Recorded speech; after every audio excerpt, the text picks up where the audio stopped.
Chavismo is the left-wing ideology named after this political leader. Welcome to WatchMojo.com, and today we're taking a look at the life and rule of Hugo Chavez. Venezuela se constituye en un estado democrático y social de derecho y de justicia. Hugo Rafael Chavez Frias was born July 28, 1954 in Sabaneta, Venezuela. Chavez was raised by his grandmother in poverty, but became interested in history and baseball while studying en Barinas.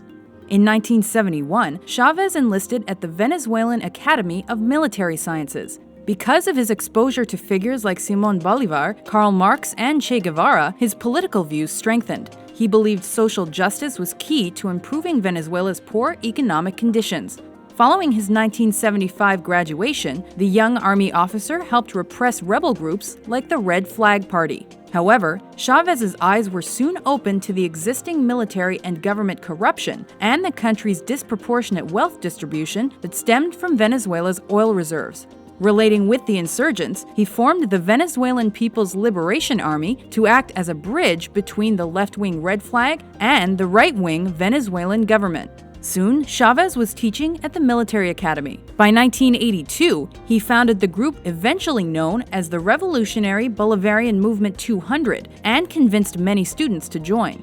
Political unrest in Venezuela increased through that decade. In 1989, President Carlos Andrés Pérez's alignment with neoliberal policies caused the worst riots in the country's history. The government's reliance on force during El Caracazo resulted in hundreds of deaths.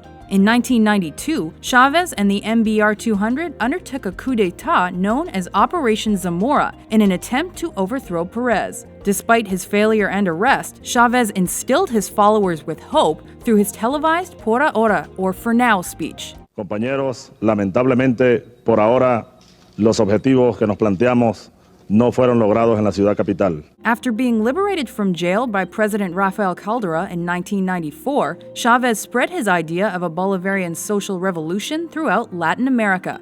However, political discontent grew as economic conditions worsened. So in 1997, Chavez formed the Fifth Republic movement and entered the presidential race. His pledge of social and economic change during the 1998 campaign resonated with voters, and he was inaugurated president of Venezuela on February 2, 1999.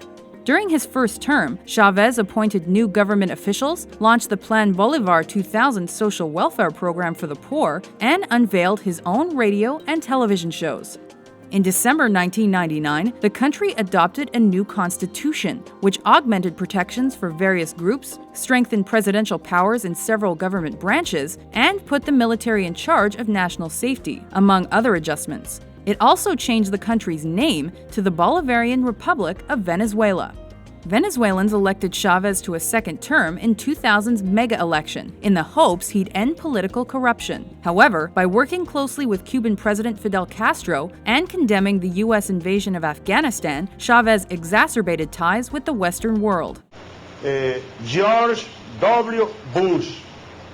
You are a donkey, Mr. Bush. Though he had his share of defenders, or Chavistas, support declined in the upper and middle classes. Along with anti-Chavez protests, opposition groups came together under the Coordinadora Democrática de Acción Cívica.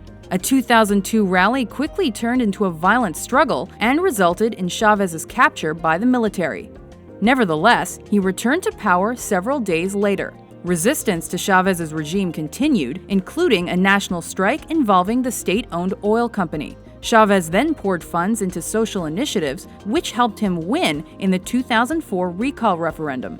After being elected to a third term in 2006, he launched his democratic socialism of the 21st century by bringing multiple enterprises under the government's control. He also combined all leftist and pro-Bolivarian revolution parties into the United Socialist Party of Venezuela. Several amendments were soon made to the constitution, including unlimited re-elections for public office. Meanwhile, Chavez gave monetary funding to Latin American countries and sought ties with fellow leftist and socialist governments in the region. In 2011, it was reported that Chavez was suffering from cancer. However, the leader asserted he was cancer-free ahead of the 2012 election. While some believe Chavez has always acted for the good of Venezuela and Latin America, others cannot see past what they consider his authoritarian rule and the country's continued state of poverty. We see, in fact, that most of Hugo Chavez's revolutionary programs, his inventions to ameliorate and alleviate the social ills at home, simply have not worked. For these reasons, it cannot be denied that Hugo Chavez is one of the most influential and controversial leaders in South American history. Ustedes venezolanos que me adversan, pues advérsenme. Yo no puedo, trataré de hacerlos cambiar, ojalá. Pero ustedes no pueden adversar esta Constitución. Porque esto es un libro para todos. Es como el Popol Vuh, aquel libro de los mayas. El Popol Vuh, el libro de todos, el libro de la comunidad. Tienen que reconocer todo esto y sobre todo algo,